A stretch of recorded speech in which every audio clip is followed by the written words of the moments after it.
E por falar em avanços no setor automotivo, vejam só, uma das grandes preocupações do setor vem justamente do fato de que os veículos estão ficando mais tecnológicos. Vamos entender a seguir. Um dos fatores principais para o funcionamento de veículos autônomos está no uso da inteligência artificial, que atua na tomada de decisões e na detecção de objetos, por exemplo. Esses sistemas inteligentes, de certa forma, são desenvolvidos a partir de dados treinados, como se passassem por um processo de aprender a dirigir antes de serem implementados nos veículos. Com foco nessa tecnologia, uma pesquisa da Universidade de Buffalo, nos Estados Unidos, trouxe novas informações sobre a vulnerabilidade dos carros inteligentes aos ataques de hackers. Os testes observaram o quanto sensores dos veículos podem ser enganados por cybercriminosos. No caso de radares, por exemplo, ainda que sejam mais confiáveis em situações adversas, eles podem ser hackeados, conforme explicou Izu, especialista em segurança cibernética e autor principal do estudo. Para chegar a essa conclusão, os pesquisadores usaram impressoras 3D e criaram máscaras de ladrilho, que confundem o radar.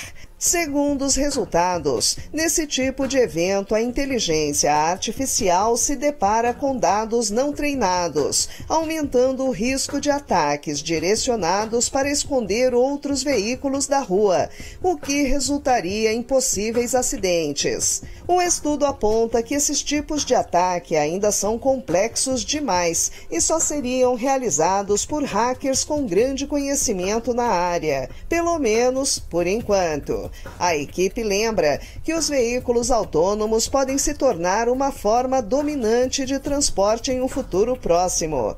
Então, é necessário garantir ao máximo a segurança dos sistemas inteligentes que alimentam esses modelos.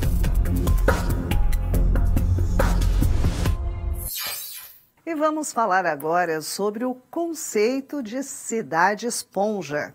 Essa é uma aposta da ciência para minimizar impactos das mudanças climáticas. O potencial é alto e temos exemplos a seguir. Vamos ver.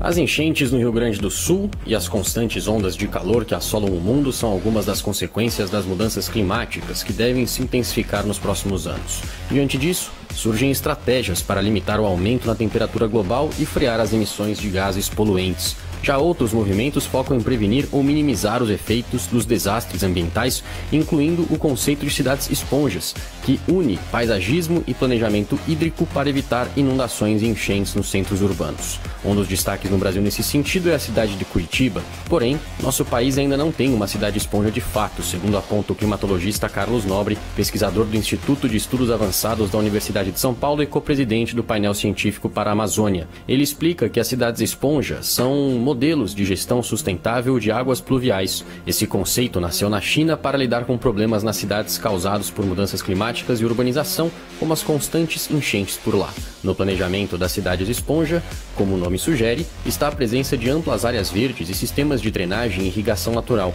Basicamente, um sistema que absorve, armazena e limpa a água para reutilização. E diante da realidade de extremos climáticos pela qual estamos passando, a ideia é muito bem-vinda. Em entrevista ao Olhar Digital, Carlos Nobre citou o exemplo da capital paulista.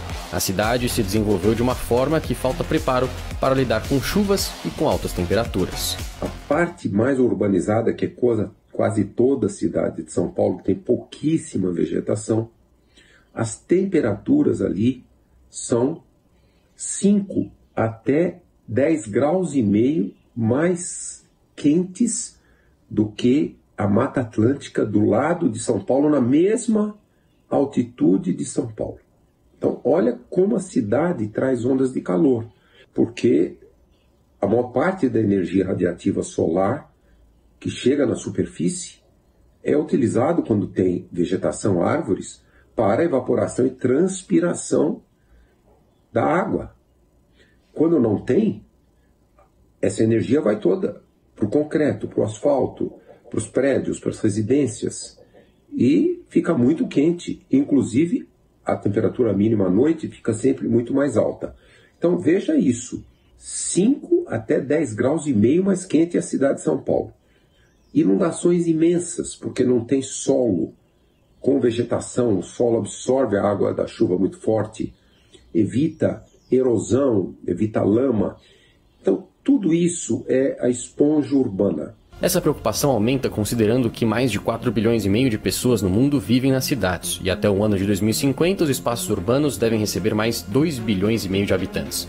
Além de evitar tragédias, a restauração florestal associada ao conceito reduz de 20% a 30% os poluentes urbanos e diminui o risco de doenças respiratórias e cardiovasculares. O climatologista diz que já são mais de 30 cidades esponja na China, outras 30 estão em preparação, destacando o quanto tem sido eficiente adotar essa estratégia contra as mudanças climáticas.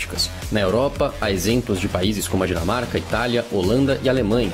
E em outras regiões do mundo, Japão e Singapura também implementam cidades esponja. No Brasil, de acordo com Carlos Nobre, muito ainda precisa ser feito.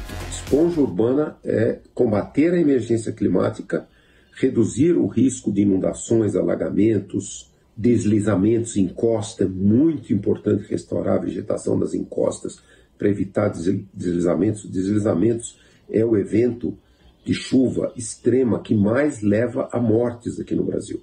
E ondas de calor é o que mais leva a mortes em todo o mundo, inclusive no Brasil. Ondas de calor levam à morte de idosas, idosos, principalmente acima de 80 anos, bebês, crianças abaixo de 5, em todo o mundo. Um grande desafio para o Brasil, criar inúmeras cidades com esponjas urbanas. Vamos começar o grande desafio, São Paulo.